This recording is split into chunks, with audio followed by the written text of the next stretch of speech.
Sir வணக்கம். வணக்கம் sir, உங்களை சந்திச்சதுல ரொம்ப மகிழ்ச்சி. நேரம் கொடுத்ததுக்கு ரொம்ப நன்றி. சரிம்மா. நடந்து முடிந்த எலெக்ஷன் பற்றி உங்களுடைய அபிப்பிராயம் என்ன?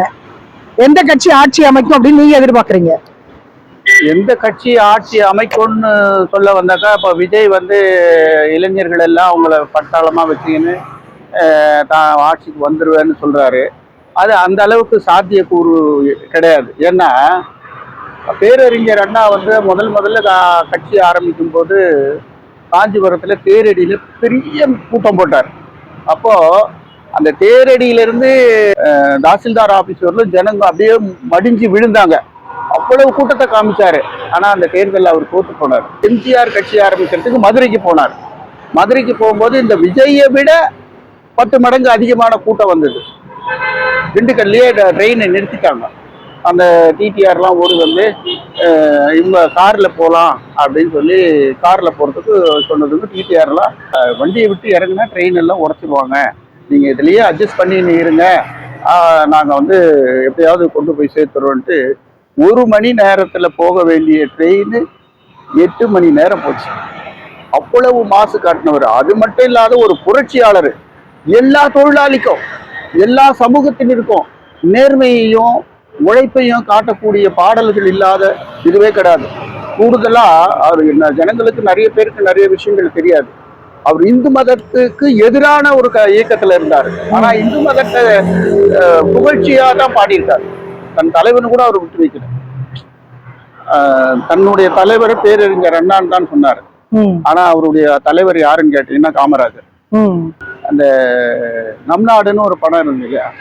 கிளி போல பேசு, இளம் குயில் போல பாடு, மலர் போல சிரித்து நீ குரல் போல வாழு, ஜனநாயகத்தில் நாம் எல்லோரும் மன்னர், தென்னாட்டு காந்தி அண்ணாலில் சொன்னார். அந்த நாள்ல சொன்னாரு. அண்ணா படத்தை காமிச்சாரு. நம்ம எல்லாம் அண்ணாவை தான் நடிச்சுக்கணும். அப்படி சொன்னவரே கூட்டணி வச்சு தான் அவர் ஆட்சி அமைச்சாரு. கூட்டணி இல்லாம இல்ல.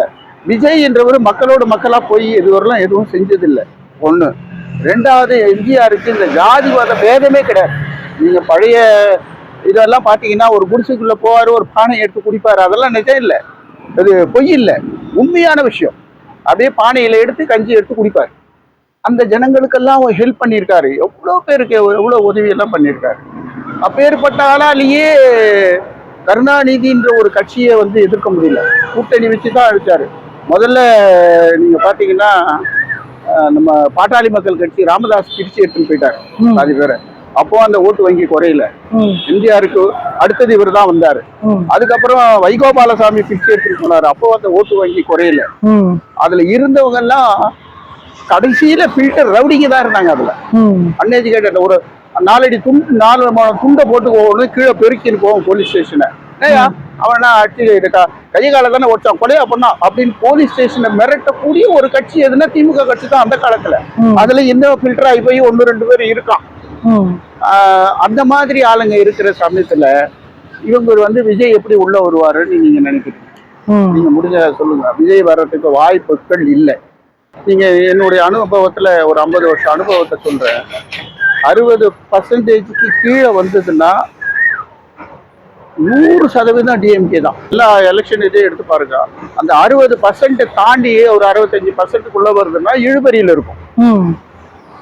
இழுபறின்னா ஆட்சி யாராவது ஒருத்தர் அனுபவிப்பாங்க. ஆனா திமுக தான் வரும். அந்த 60% தாண்டிடுச்சுன்னு வச்சுங்க, 100% திமுக இல்லை.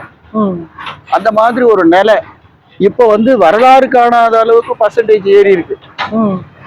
இந்த வரலாறு காணாத பர்சன்டேஜ் ஏறதுனால இது அதிமுகவுக்கு தான் சாதகமா இருக்கு.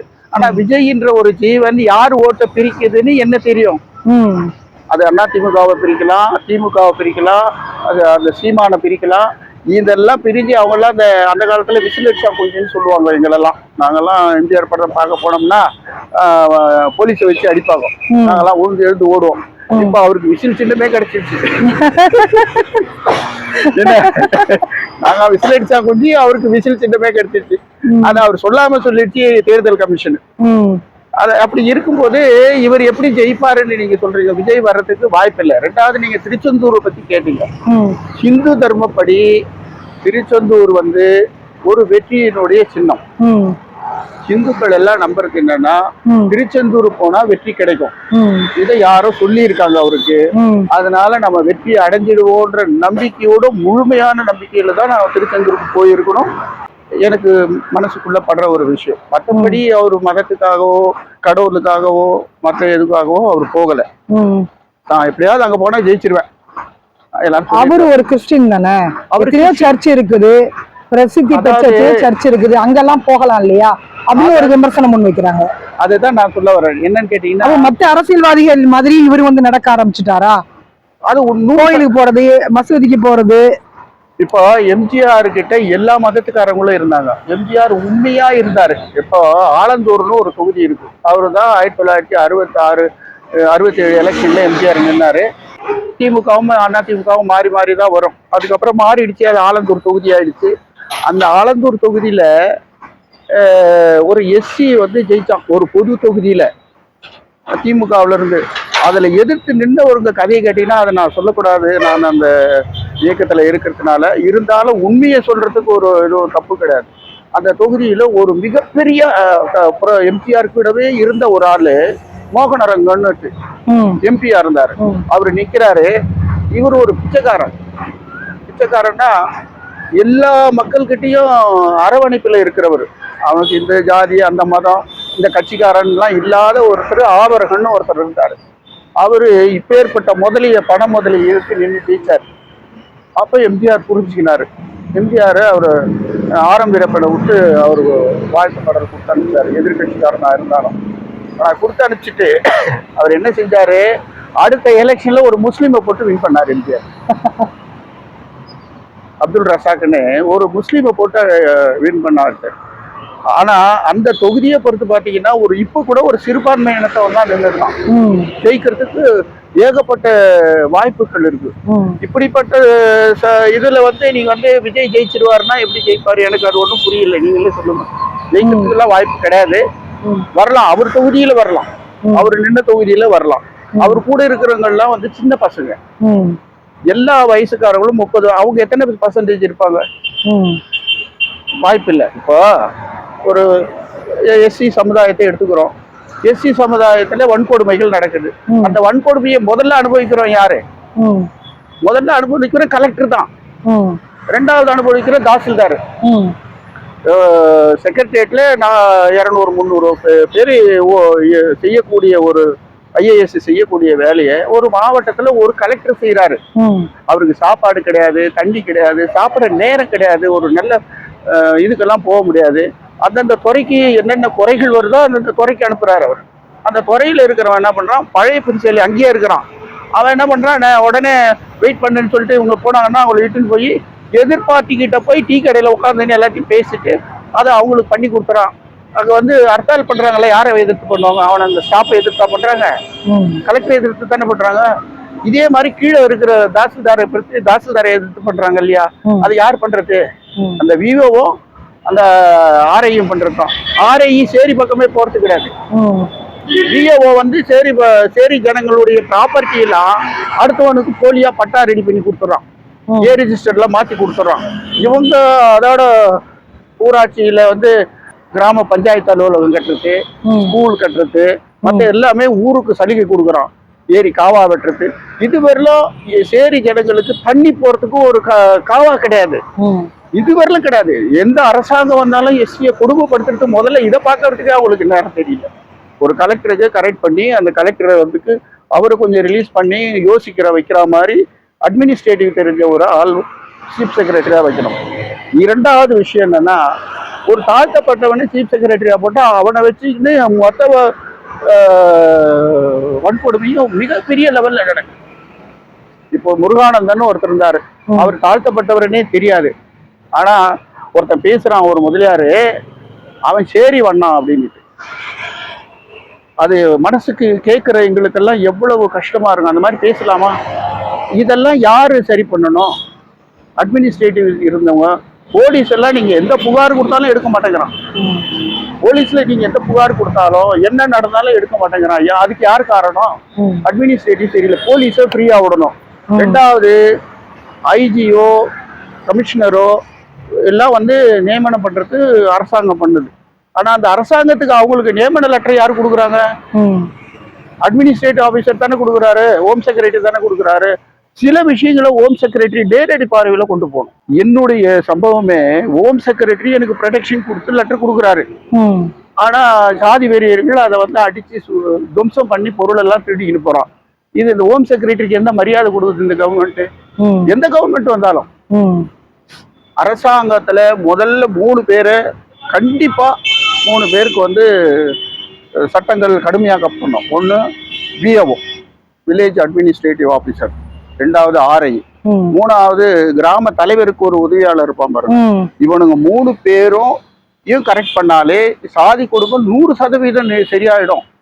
கலெக்டரை கரெக்ட் பண்ணணும். கலெக்டரை அந்த கொடுமையிலிருந்து காப்பாத்துறதுக்கு அந்தந்த டிபார்ட்மெண்ட்டை பிரித்து அதுக்கு என்ன செய்யணுமோ அதை செய்யணும். இதெல்லாம் செஞ்சாதான் நல்லா இருக்கும். இந்த விஜய் அது மாதிரிலாம் செய்வாருன்னு நீங்க எந்த விதத்துல நினைக்கிறீங்க? எந்த பப்ளிக் பக்கத்துலயாவது போய் நின்று இருக்காரா? யார் எந்த சேரி ஊர்ல போய் இப்பெல்லாம் மாடி வீடு ஆயிடுச்சு, அப்பெல்லாம் குச்சி வீடு, இப்ப மச்சி வீடுக்குள்ள அதுக்குள்ள நுழையறதுக்கே கூச்சப்படுறாரு. பாதுகாப்பு இல்ல. பாதுகாப்புன்றது வந்து யார் கொடுக்கணும்? ஒரு பிரச்சாரத்துக்கு அனுமதி கொடுக்க மாட்டாங்க, ஒரு மாநாடு நடத்த அனுமதி வந்து அவரை வளர்க்குறாங்க.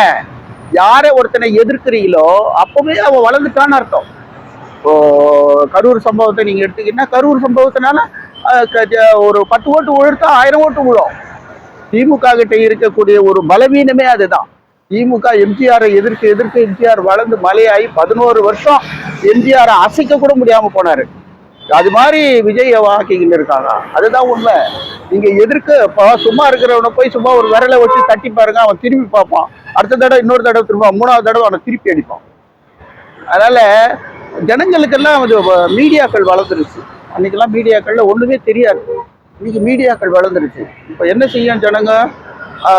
திமுக தான் செய்யுது, செந்தில் பாலாஜி தான் செய்யறான் அப்படின்னு சொல்லிட்டு இப்ப எல்லாரும் உண்மையோ பொய்யோ நம்ம நிறைய யூடியூப்ல எல்லாம் பாக்குறோம். ஆம்புலன்ஸுக்குள்ள போறவங்களாம் அங்கேயே மூச்சடைக்கி சாவடிச்சாங்கன்றது இது நடக்குமா? உண்மையா பொய்யான்றது கூட தெரியாது. ஆனா அது நம்புற மாதிரி ஜனங்கள்லாம் அந்த ஏத்துக்குனாங்கல்ல. 10 பேர் இல்லைன்னாலும் 100 பேர் ஆமான்னு சொல்றாள். சொல்லுவாரு 1 10 ஆகும், 10 100 ஆகும், 100 1000 ஆகும், 1000 லட்சம் ஆகும்.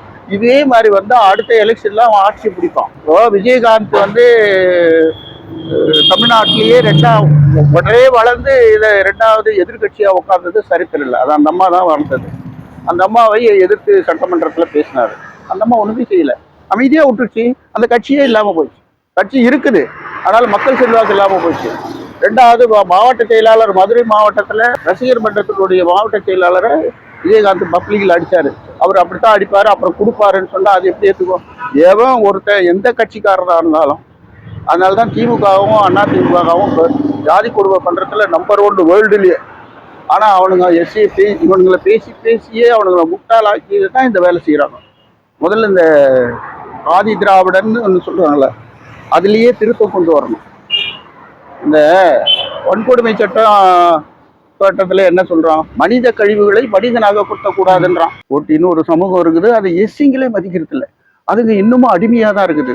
அவங்கள தானே கழிவு நீர்கள் அகற்ற சொல்றான். இதெல்லாம் பெரிய கொடுமை இல்லையா? இதுக்கெல்லாம் வந்து அரசாங்கம் இவங்களை பாதுகாக்கிறதுக்கு ஒரு சட்டம் கொண்டு வரணும். 1978 எம்ஜிஆர் பல சமூகத்துல மேல் சமூகத்துல இருந்து கீழே இருந்தவங்கள கீழே கொண்டு வந்து இவங்களுக்கெல்லாம் இந்த சமூகம்னு சொன்னான்.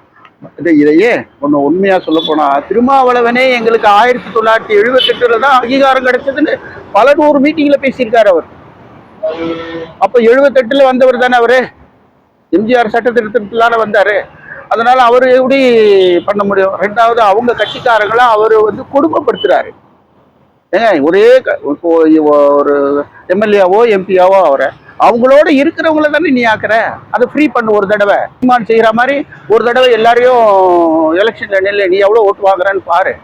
அப்ப ஜனங்களுக்கு தெரியும், அப்ப நம்ம எங்க தப்பு பண்ணன்னு தெரியும். அவன் அந்த பப்ளிக் மேல அந்த சமூகத்து மேல ஒரு அக்கறை வச்சு வளருவான்.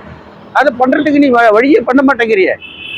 உன் சமூகத்துக்காரன் உன்னுடைய கட்சிக்காரனே ஒருத்தன் அடிப்பட்டு ஹாஸ்பிட்டல்ல கிடந்தா போய் பாக்குறது கிடையாது. அவ்வளவு மாதிரி உண்மையான கெட்டிக்காரன் தமிழ்நாட்டு அரசியல்லையே கிடையாது. ஒரு பிரதம மந்திரியாவே ஆகக்கூடிய திறமை இருக்கு.